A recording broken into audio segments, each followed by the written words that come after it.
నమస్తే అండి. గద్దర్ అవార్డ్స్లో చిరంజీవి గారు కొన్ని వ్యాఖ్యలు అయితే చేయడం జరిగింది. ఆంధ్ర వాళ్ళు కూడా నంది అవార్డ్స్ కానీ ఇట్లాంటి అవార్డ్స్ ఏమైనా మాకు ఇవ్వాలని చెప్పేసి ఆయన కోరారు. దాని గురించి మీరు ఏం చెప్పాలనుకుంటున్నారు? ఇందులో తప్పు పడటానికి ఏముందండి. ఇప్పుడు తెలుగు రాష్ట్రాల్లో ఎక్కడైనా ఇక్కడ నటులు అక్కడ, అక్కడ నటులు ఎక్కడ అనేది ఈ భేదం లేకుండానే ఇంతవరకు జీవించారు.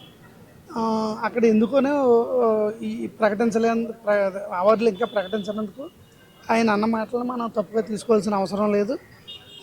రెండోది అది మంచి మాట కాదేమో అనుకుంటున్నానండి. ఎందుకంటే మామూలుగా అంటే రాజకీయాలకు అతీతంగా ప్రజలైతే అందరూ ఒక తల్లి బిడ్డలుగానే భావిస్తామండి. ఎందుకంటే ఇప్పుడు మాలాంటి వాళ్ళు అందరూ అక్కడ నుంచి వస్తున్నాం, ఇక్కడ బ్రతుకుతున్నాం. ఇప్పుడు ఇది ఇవాళ కొత్తగా కాదు, తరతరాల నుంచి ఇక్కడికక్కడ అక్కడెక్కడ పెళ్లి సంబంధాలు అందుకుంటున్నారు, అందరూ కలిసిమెలిసి ఉంటున్నారు. రాజకీయాలకు అతీతంగానే ప్రజలు ఆలోచించుకోవడం మంచిదండి. అంటే ఆర్టిస్టులు కూడా ఆంధ్ర సైడ్ నుంచి ఉన్నారు, ప్లస్ తెలంగాణ సైడ్ నుంచి కూడా ఉన్నారు కదా, అది దృష్టిలో పెట్టుకుని అలా అనకుండా ఉండాల్సింది. 3 ప్రాంతాల నుంచి జనం ఉన్నారు. అంటే ఒక్కొక్క సంస్కృతి ఒక్కొక్క రకంగా ఉంటుందండి. దాన్ని మనం ఎవరం కాదంటే పుట్టుకతోటి వచ్చిన అలవాట్లు ఉంటాయి. మేము గోదావరి జిల్లాలో వాళ్ళు, మా భాష యాస వేరేగా ఉంటుంది. అలాగని చెప్పి ఇప్పుడు అందరం ఇప్పుడు పెళ్లి సంబంధాలు కూడా ఇక్కడ అక్కడ అందుకుంటున్నారు. నా ద్వారా కూడా చాలామంది అటు ఇటు కూడా సంబంధాలు అందుకుంటున్నారు. అంటే మీకులాగా అందరితో తిరుగుతుంటాను నేను. అందుకని ఏంటంటే ఇది భేదభావం చూపించడం మంచిది కాదండి. చిరంజీవి గారిని ఒక సైడ్ ట్రోల్స్ చేయడాలు కూడా అవుతున్నాయి. దాని గురించి ఏం చెప్పాలి? అదేమో రాజకీయంగా చేస్తున్న పనులు తప్పితే అండి.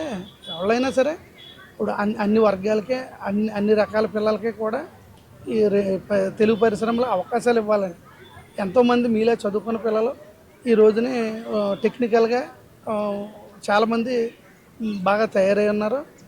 యూట్యూబర్లు కానీ లేకపోతే అయితే టీవీ సీరియళ్ళు కానీ సినిమాల్లో కానీ ఎంతోమందికి అవకాశం ఇస్తున్నారు. ఇది మంచి పరిణామం. దీన్ని ప్రాంతాల వారీగా చూడకుండా అందరినీ కలిపి తెలుగు జాతిగానే గౌరవించడం మంచిది. అంటే తెలుగు ఇండస్ట్రీకి తెలంగాణ గవర్నమెంట్ ఇచ్చిన ప్రోత్సాహం ఆంధ్ర గవర్నమెంట్ ఇవ్వడం లేదు అని చెప్పి ఆర్ నారాయణమూర్తి గారు కావచ్చు, చిరంజీవి గారు చెప్పడం అయితే జరిగింది. అంటే అక్కడ నుండి ఇవ్వకపోవడానికి గల కారణం ఏమై ఉండొచ్చు? స్పెసిఫిక్ రీజన్ ఏదైతే ఉందో ప్రత్యేకంగా అనుకోవడానికి ఏం అవకాశం ఉంటుందండి. ఇప్పుడు ఇందులో పరిశ్రమలో చాలామంది ఆంధ్ర నుంచి వచ్చి ఇక్కడ సెటిల్ అయిన వాళ్ళు ఉన్నారు కదండి. ఇప్పుడు మళ్ళీ దాన్ని వేరుగా మాట్లాడటం కూడా మంచిది కాదేమో అనుకుంటున్నానండి. అంటే ఇప్పుడు నిన్న గద్దర్ అవార్డ్స్ వచ్చిన వాళ్ళలో చాలా మంది కొత్త వాళ్ళు ఉన్నారు. సో కొత్త టాలెంట్ ని మన ప్రభుత్వం గుర్తించడంపై మీరు ఎలాంటి వ్యాఖ్యలు? అది ఎంతో సంతోషకరమైన పరిణామం అండి. ఎందుకంటే మీలాంటి యువతని ప్రోత్సహించడమే అన్ని వర్గాలకే మంచిదండి. వర్గాలకు అతీతంగా, కులాలకు అతీతంగా, రాజకీయాలకు అతీతంగా పిల్లల్ని ప్రోత్సహించడం మంచిది. ఎందుకంటే ఇప్పుడు ఒక 10-15 సంవత్సరాల క్రితం మీడియా అంత ఎలా లేదండి. కొద్దిమందికి అవకాశం దొరికేది. ఇప్పుడు కొద్దిగా టాలెంట్ ఉండి కష్టపడదాం అనుకున్న పిల్లలకి అన్ని అవకాశాలు దొరుకుతున్నాయి. అది దాన్ని తప్పుగా కాకుండా మంచిగా ఉపయోగించుకోగలిగి ఇందులో ఇప్పుడు కొత్తగా సినిమా ఫీల్డ్లో ఎంతోమంది మీలాంటి పిల్లలే ఎదుగుతున్న వాళ్ళు బోల్డ్ మంది ఉన్నారండి. అలాగే అవకాశాలు దొరుకుతున్నాయి. అయితే ఏంటంటే వీటిని రాజకీయం చేయడం కంటే పిల్లలకి అవకాశం కల్పించి ఇది ఒక పరిశ్రమ కింద భావించి ఎదిగే పిల్లలకి మనం అవకాశం కల్పించడం కూడా మంచిదని నా భావన.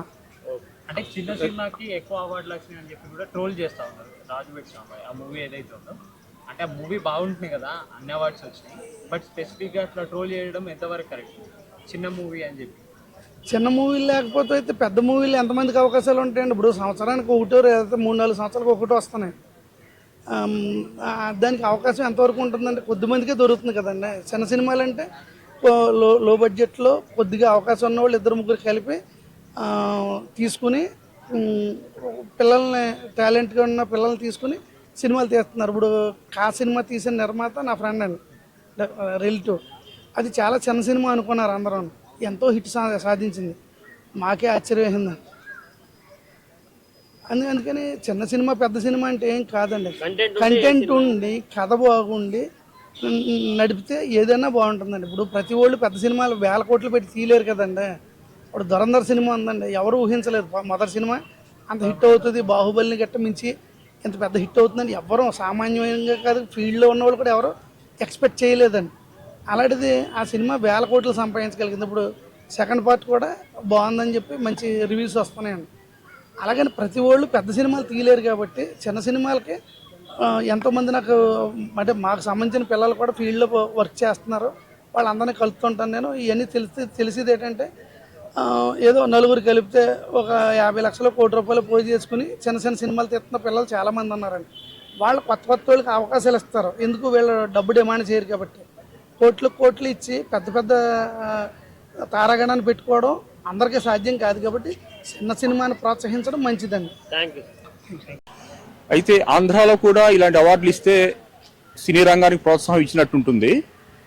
అయితే నిన్న చిరంజీవి గారు మాట్లాడుతూ ఆంధ్రాలో తెలుగు సినిమా ఇండస్ట్రీకి చంద్రబాబు నాయుడు గారు సహకరించడం లేదని వ్యాఖ్య చేశారు, కానీ అది సరికాదండి. ఆయన శాయశక్తులా చేస్తున్నారు. ఇప్పుడే కాదు, చంద్రబాబు నాయుడు గారు ఎప్పుడు అధికారం ఉన్నా కానీ సినీ రంగానికి పెద్దపీట వేశారు. ఆయన ఏది కావాలంటే ఆయన చేసి పెట్టారు. అది వాస్తవం కాదండి. ఆయన ఏంటంటే చిరంజీవి గారు ఏంటంటే ఆయన ఒక మృదు స్వభావి. ఆయన ఏంటంటే ఎవరిని ఇబ్బంది కలిగించకూడదు అనే ఉద్యమంతో మాట్లాడడం తప్పితే ఆయన తెలంగాణలో ఉంటున్నారు. ఇక్కడ ఆయన వ్యతిరేకత రాకుండా ఉండడం కోసం వ్యాఖ్యానించారేమో అని పరిశీలకులు భావిస్తున్నారు. ఉప ముఖ్యమంత్రి ఇప్పుడు పవన్ కళ్యాణ్ గారు కదా. అవును, యాక్చువల్ గా ఈ రోజు ఆంధ్రప్రదేశ్ లో సినిమా ఇండస్ట్రీకి సంబంధించిన పూర్తి బాధ్యతలన్నీ కూడా చంద్రబాబు నాయుడు గారు ఉప ముఖ్యమంత్రి శ్రీ పవన్ కళ్యాణ్ గారికి అప్పచెప్పారు. ఆయన స్వయాన చిరంజీవి గారి సోదరులు కాబట్టి చిరంజీవి గారు తలుచుకుంటే కళ్యాణ్ గారికి రిక్వెస్ట్ చేసి ఉప ముఖ్యమంత్రి గారి ద్వారా ఏదైనా సాధించుకోగలరు. మరి ఏ ఉద్దేశంతో మరి ఆయన ఈ వ్యాఖ్య చేశారనేది అది కొంత అంతుపట్టకుండా ఉంది. ఆయన ఏమన్నా స్థానికంగా ఆయన మీద ఏమైనా ప్రెషర్ ఏమన్నా రాకుండా ఉండడం కోసం అనుంటారు, అది వేరే దురుద్దేశాలు అయితే లేవండి. అవును అవును అవును ఆర్ నారాయణమూర్తి గారు అంటంలో వేరుందండి. ఆయన ఏంటంటే ఆయన మామూలుగా ఒక తెలంగాణ వ్యక్తి, ఆయన స్థానికుడు కాబట్టి ఆయన వ్యాఖ్యానించడం తప్పులేదు. కానీ చిరంజీవి గారికి స్థాయి వేరు, నారాయణమూర్తి గారి స్థాయి వేరు పొలిటికల్ గా. ఎందుకంటే స్వయాన ఆయన ఒక ఉప ముఖ్యమంత్రి గారి అన్నయ్య, ఆయన అన్న ఉండకూడదు. ఆ నారాయణమూర్తి గారు అనొచ్చు, తప్పేమీ లేదు. అది అవును. అయితే ఒక వాస్తవం అయితే ఉందండి. తెలంగాణలో స్థానిక తెలంగాణ సంబంధించిన సామాజిక కార్యకర్తల్ని ఎంకరేజ్ చేస్తూ అవార్డు ఇచ్చే కార్యక్రమం నడుస్తోంది. ఆంధ్రాలో కూడా అలాంటి కార్యక్రమం చేస్తే మంచిది. అది చిరంజీవి గారు ఒక విధంగా సూచన చేశారు, అది ఆంధ్రప్రదేశ్ ప్రభుత్వం పాటించవచ్చు, తప్పులేదు. ఆయన చేసిన సూచన అయితే కరెక్టే, కాకపోతే ఆయన చేసిన వ్యాఖ్య అనేది సమంజసం కాదు. ఆంధ్రప్రదేశ్ లో టీడీపీ ప్రభుత్వం సినీ ఇండస్ట్రీని నిర్లక్ష్యం చేస్తుందనే ధోరణితో మాట్లాడటం అనేది అది మరి ఆయన జస్ట్ టంగ్ స్లిప్ అయ్యారేమో అని అనుకుంటున్నాం, అంతే. అంతకుముందు ఇందులో వాక్య వల్ల కేవలం ఆంధ్రాలో చెప్పండి సినిమా ఇండస్ట్రీ పట్టించుకోవట్లేదు అన్నట్లు అంటున్నారు చాలా మంది. అలాంటిది ఏమీ లేదండి. ఈ రోజు చంద్రబాబు నాయుడు గారు విశాఖపట్నం ప్రాంతంలో సినిమా ఇండస్ట్రీకి ఒక స్టూడియోస్ నిర్మాణం కోసం 500 ఎకరాలు కేటాయించడం జరిగింది. మీకు రాబోయే రోజుల్లో అక్కడ అద్భుతమైన స్టూడియో నిర్మాణం జరుగుతుంది. రామోజీ ఫిలిం సిటీ లాంటి స్టూడియో ఆంధ్రాకు కూడా వస్తుంది.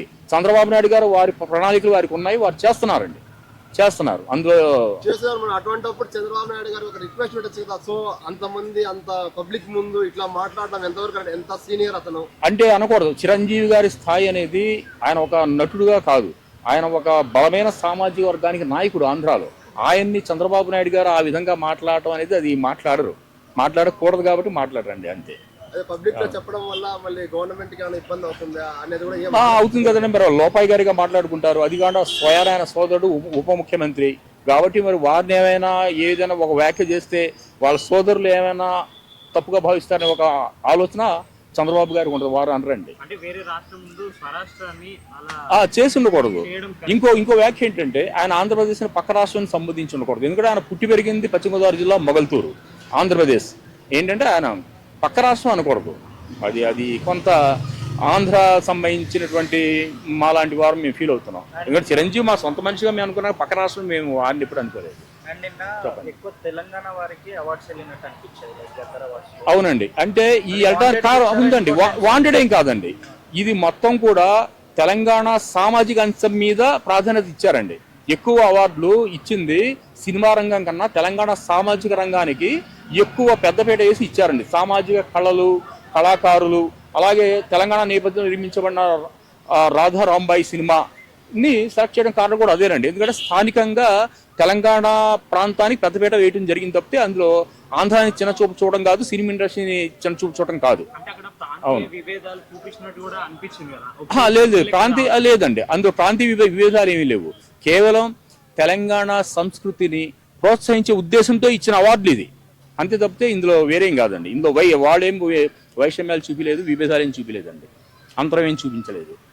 అది అంటే ఒక చిన్న సినిమాకి అన్ని అవార్డ్స్ రావడం అనేది చాలా మంది విమర్శిస్తున్నారు.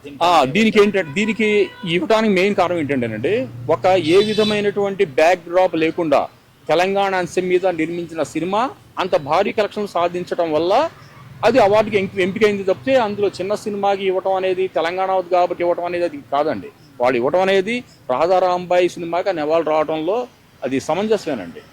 సో ఈ సూచనతో చిరంజీవి గారు ఇచ్చిన సూచనతో పబ్లిక్ చెప్పడం వల్ల సో ఆంధ్రప్రదేశ్ కూడా ఏమన్నా నెక్స్ట్ ఇయర్ కానీ లేదా చిరంజీవి గారు చేసిన సూచనని చంద్రబాబు నాయుడు గారు దీన్ని కొంచెం దృష్టిలో పెట్టుకొని దీనికి ఏం చేయాలనేది వారు సమాలోచనలు చేసి ఉప ముఖ్యమంత్రి గారితో చర్చించి సినీ పెద్దలు, ఆంధ్రాలో ఉన్న సినీ పెద్దలు వారితో చర్చించి ఒక నిర్ణయం తీసుకుంటారని మేము భావిస్తున్నామండి.